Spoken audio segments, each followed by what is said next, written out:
I gave that company everything. My time, my energy, my sanity. And when I thought I'd finally earned my place, they gave me a 3% raise. 3%.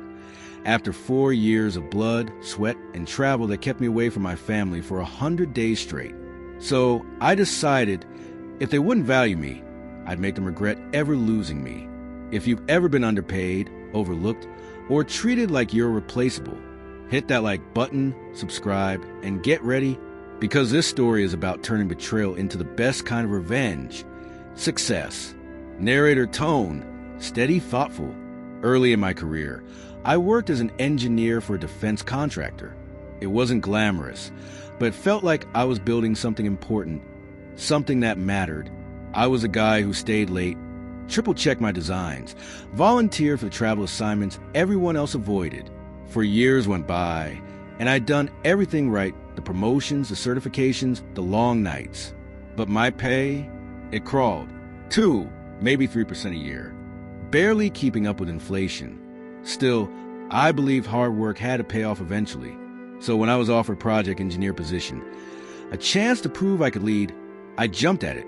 I didn't know it yet, but that decision would teach me more about loyalty, betrayal, and revenge than any textbook ever could.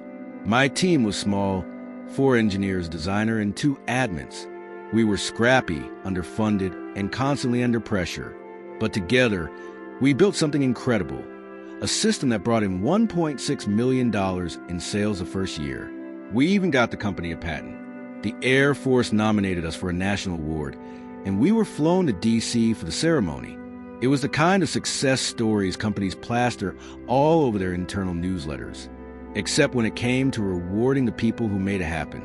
I missed birthdays, anniversaries, entire seasons with my family. But I told myself, it'll all be worth it when review season comes. I'd earned it. And then review day arrived. My manager called me into his office with this big smile. He told me I'd scored a 10 out of 10 performance rating. I was ecstatic. Then he said, "Good work this year. You've earned yourself a 3% raise." 3%.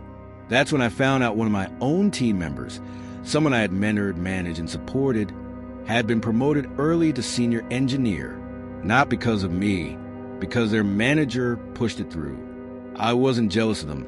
I was furious at the system. I went straight to my boss and said, "I led that project.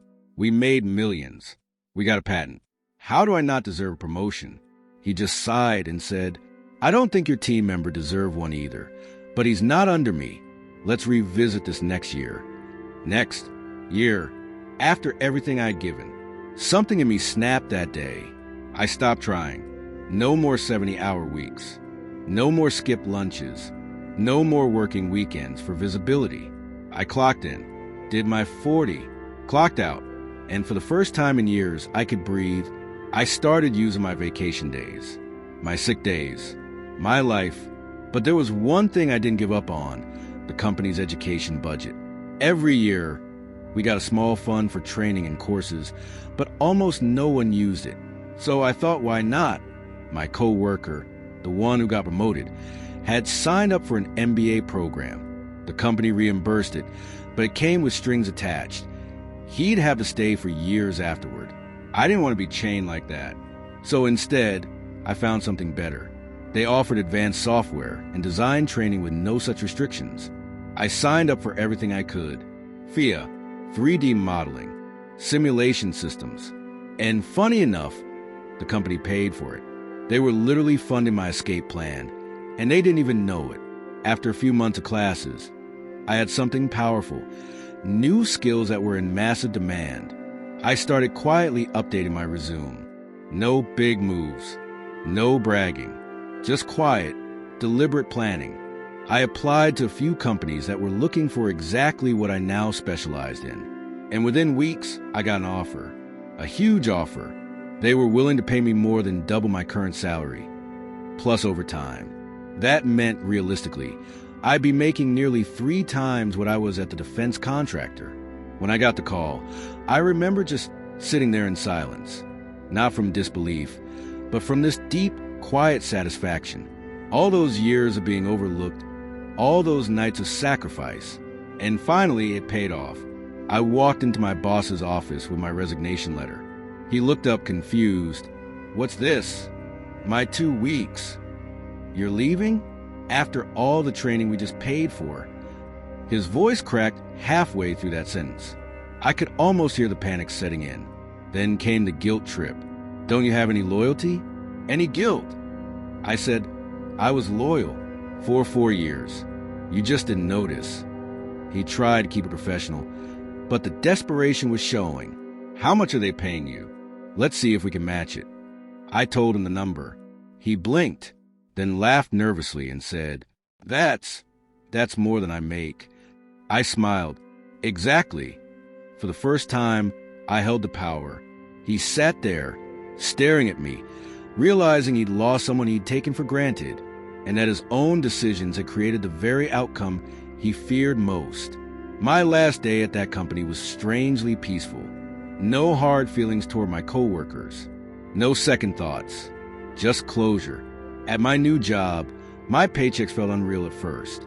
I was finally compensated for what I was worth. And it wasn't just about the money. It was validation. Proof that I wasn't crazy for wanting more. In that first year, with overtime, I made nearly 3 times my old salary. I traveled less, slept better, laughed more, and every now and then, when I'd drive past the old office on my commute, I'd smile, because they were still there, underpaid, overworked, stuck, and I was free. Sometimes, revenge isn't about burning bridges or getting even. It's about walking away stronger than you ever were. Because the best revenge is knowing they'll spend years trying to replace you, and they never will. If this story hit home, smash that like button and tell me in the comments, have you ever been underpaid or underestimated? And if you love this sweet taste of workplace karma, subscribe for more stories where justice is served cold